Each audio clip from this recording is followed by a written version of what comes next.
আহ, ফসলের ক্ষেতটা দেখলে প্রাণটা একেবারে জুড়িয়ে যায়। এই ক্ষেতে আমার কত পরিশ্রম লুকিয়ে আছে। এবার বউ বাচ্চার মুখে চারটে ভালোভাবে খাবার দিতে পারলেই হবে।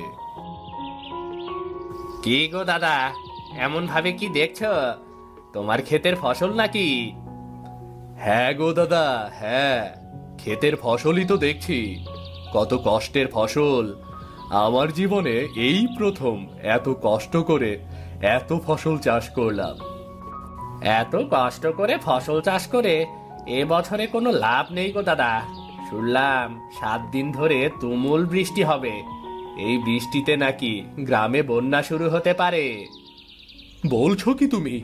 7 দিন কেন, পরপর যদি 3 দিন বৃষ্টি হয় তবে আমাদের যে না খেয়ে থাকতে হবে।